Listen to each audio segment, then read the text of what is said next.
Hello and welcome to Cupcake Addiction's Candy Bomb tutorial, where I'll be showing you how to make these really cool little candy bombs, kind of like a mini pinata. Now I don't know if these are a Cupcake Addiction original, but I haven't seen them anywhere before. So you know what? You guys saw them here first, I hope. Somebody gave me a silicone cake pop mold, and for those of you guys that follow my channel, you know that I make cake pops out of crushed up cake and frosting, rather than actually baking circular ball-shaped cakes. It's what a cake pop traditionally is. So I didn't really have a use for my silicone cake pop mold apart from drying some flowers, and it made me start thinking, what else can I do with this piece of equipment?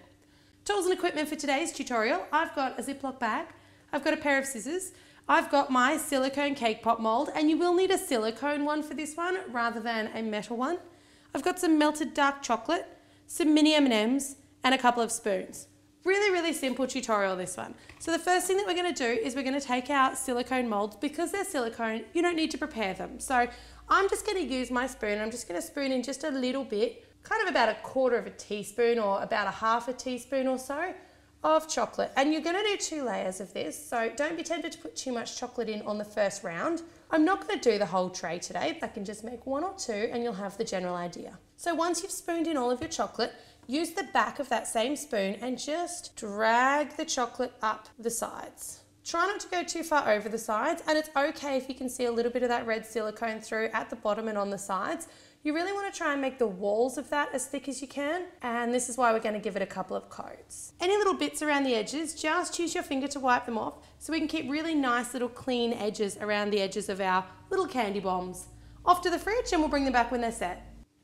Alright, so we're back from the fridge and those little guys are set. They won't take long because they're really quite thin. So we're just going to repeat that process again. And on this one, you do want to make sure that you can't see any of that silicone poking through. If you love this unique idea for your cake pop container or your cake pop baking tray, make sure that you head on over to our channel, My Cupcake Addiction. If you like what you see there, hit the subscribe button. We upload 3 times a week, and I am always on the lookout for new and inventive ways for you guys to use your existing equipment and great ways to decorate cupcakes and cake pops. All right, so just finishing that one off. Perfect. So once again, just use your finger just to clean up around any edges. Make sure that it's really nice and flush, and that's just going to give us a really nice seal when we come back to stick these 2 parts together.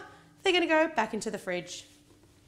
All right, so we're done with our refrigerating. Now it's time to get them out of your silicone mold. So this is why I say you can't use a metal mold, because the silicone, you can actually peel it away.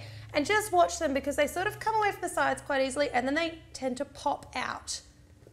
No, that one's okay. They tend to pop out at you and kind of go flying. So do allow for a few casualties here. You might have 1 or 2 that break along the way. Perfect. All right, so now what you want to do is you want to take some of your candy. So I'm going to fill, this is kind of the surprise inside these great little candy bombs.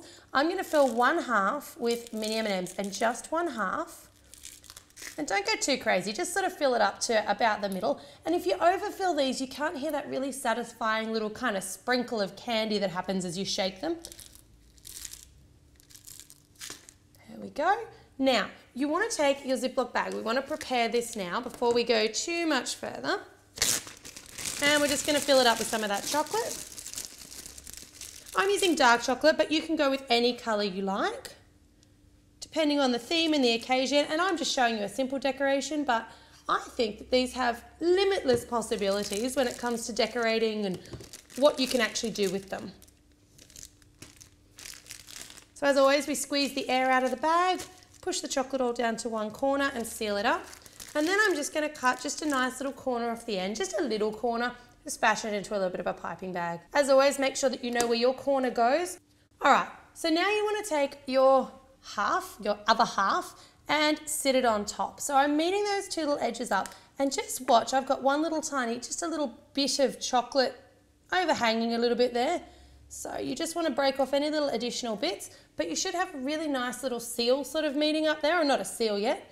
You want to hold it on each end, and you want to work quite quickly here because you don't want your finger heat to start melting through. We've done a double coat, so it should be okay. Taking your Ziploc bag, just a nice sort of a little squeeze, and if you can kind of squeeze it into the gap a little bit, not too much, but just put a little bit of pressure on it as you're squeezing around that line. Turn it around, all the way around, and then you want to count to 5.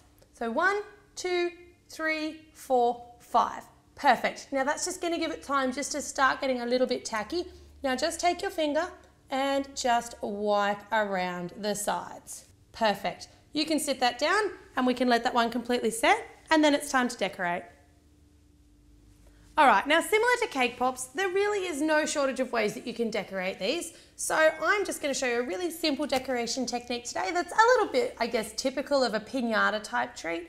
So just using your little Ziploc bag, and you may need to refill a new one just depending on how long you've let yours set for and whether or not that chocolate had started to harden. And just be careful about what colour M&Ms you're picking here, but I'm just going to use those mini M&Ms again just to quickly stick on just a few around the outsides in all different colours. So make sure that you're sort of spacing your colours apart relatively evenly for maximum impact. And just be careful how hot your hands are here. So if you're someone that has particularly hot hands, you might just want to go and just run them under iced water before you start doing this, just to make sure that they're as cool as they can be. And these would go absolutely gorgeously with our giant cupcake piñata as perhaps the main attraction or the main treat. And then the little mini piñatas to take home or for the kids to smash individually at the table. So that's your little completed candy bomb. Now, as I mentioned, that's going to stand pretty much on its own. Just find a little spot for it there in those little M&Ms. We'll repeat that with our other one. Now, I do just want to mention with the type of chocolate that you use, I'm using a compound chocolate or a cooking chocolate. So if you are just going to the supermarket and just getting cooking chocolate from your cooking aisle, I use Nestle Melts here. That's perfect. You're not going to need to do anything with that. If you're using really high-end chocolate or some of the different block chocolates that are available, you're going to need to temper it. So unless you're familiar with working with chocolate, I wouldn't recommend using really, really high quality or high-end chocolate for this. And now for the grand finale. I know that you guys are going to want to see me smash one of these. So let's crack it with the back of a spoon and open it up. Taking the back of my spoon, I'm just going to give it one good hard whack. And there you've got your candy bombs. Did you see that explosion of candy? Awesome. So if you guys love the candy bomb concept, I want to hear about it. I'm in love with it. I think it's awesome. And you can definitely expect to see more candy bomb ideas coming out of my cupcake addiction. Thanks very much for tuning in. I hope you guys enjoy this tutorial.